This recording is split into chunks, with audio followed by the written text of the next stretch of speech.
Just collecting some water there. I don't need stacks of it, but just collecting that. That's in the container that had the prepped food that I cooked last night, or heated up last night, to show you just sort of trail food outdoors, when even if you're out for a short period of time. But of course it's worked out. I've been out for like well over about 15 hours, so but I mean that's about 2/3 full. I might use it, I might not, but I thought, well, I've got the empty container, so procure some water if I have an accident and lose some of the stuff I brought with me, or for any reason I need some more. Set up the old Hexi. Okay, there's my food box. Got me 2 eggs, 3-in-1 coffee sachets. I'll have 2 of them because I've got a ½ litre mug, so that's 500ml. These do about 250 to 3. So I want a strong coffee. It's got sugar, the whitener in it, and also the coffee. I've got some sugar in that little container there as well. I do like a sweet coffee or tea. 2 bread rolls, 2 Hexi blocks there, ready to boil up the water. You're most probably already aware that Hexi blocks don't actually strike up with a fire steel or a spark. You've actually got to offer them up to an actual flame, and then they ignite. So hence that's why I use a cigarette lighter, or a bit of cotton wool with a strike a bit of cotton wool with a fire steel. You've got a flame, and then ignite the Hexi blocks with that. But anyway, I'm going to do the brew because that's going to take the longest.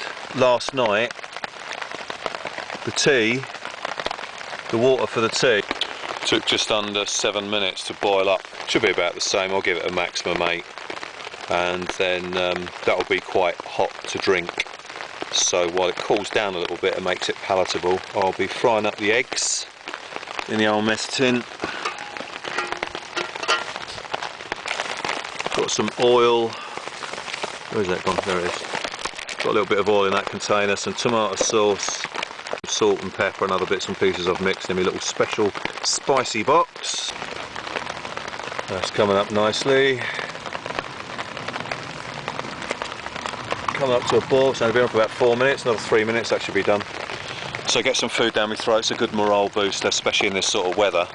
But you know, if you don't stay out in this sort of weather, if the stuff hits the fan and you actually experience something like this, but we're sort of staying out in the rain like this, you know, it's it can sort of dampen your spirits, literally, especially if you get caught out in it.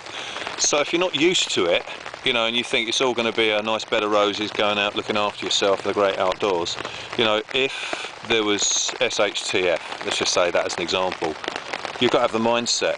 So instead of packing up your gear and wanting to go home, it's like, well, let's see if I can stay out here a little bit longer and weather the storm, or weather the weather, literally. So really that's why I decided to stay out here. Here we go. Come up to a boil now. Keep that going for a little bit longer. So that was in less than, well, just about 6 minutes that took to boil up, just under ½ litre of water, so that's good. So yeah, so bearing up under the weather, but the big challenge is going to be, once I've eaten, I'll tidy up a little bit, and it's actually taking everything down in the rain and then trekking back nearly a 2-mile trek with a rucksack, and the same route that I took, sort of getting snagged in the bushes and the trees and the branches, and but it's all part of it. So anyway, I've got this to look forward to. Fried egg roll.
Food porn.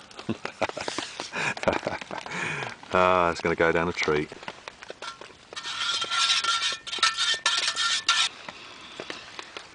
Oh yeah, tucking into the first one. The rain's calmed down a little bit. Seems the rain is subsiding. Whoa, look. Got about 2 litres of water in there in that container. And that was just from that little area where 2 or 3 drips have been dripping down over the past, I don't know, couple of hours. I could have collected a lot of water, but that wasn't the objective of actually being here. I'm sure a lot of you are aware that you can configure your tarp in different ways to collect running water off of it, off the gradient from it. So anyway, I'm going to tuck back into my food now.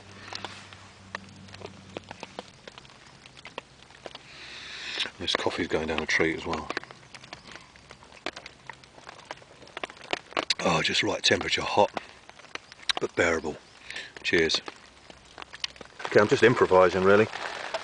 Going to use this water, so I was short of water. Considering that container I won't actually have to use again because that's what contained the meal last night. I'll just use that to sort of rinse out.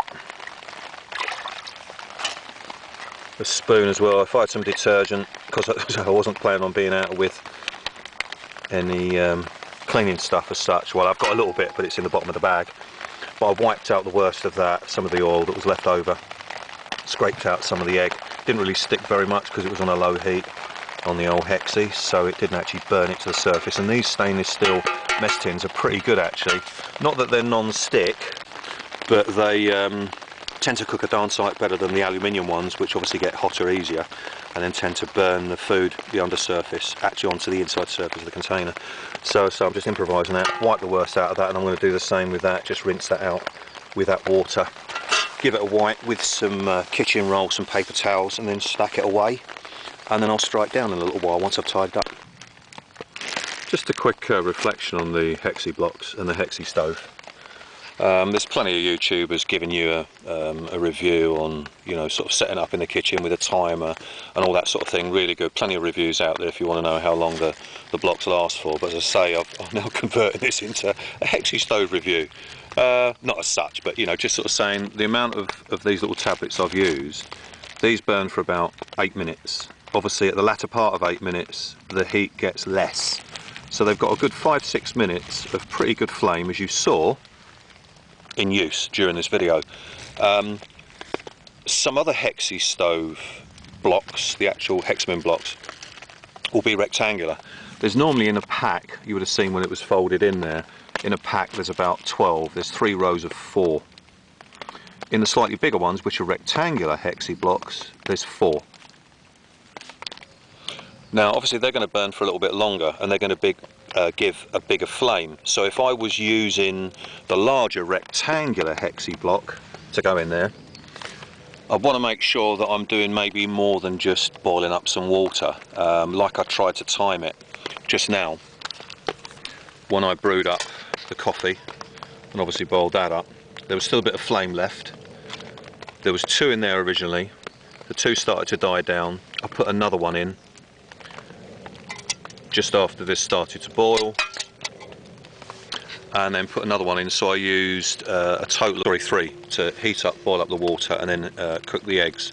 Whereas if I'd used the rectangular ones and couldn't keep feeding the small ones in as and when I thought, okay, I need a bit more flame, need it to last for longer, so you can feed the smaller ones in. If you're using the bigger ones, then great. But if I was just frying up a couple of eggs, 4 or 5 minutes.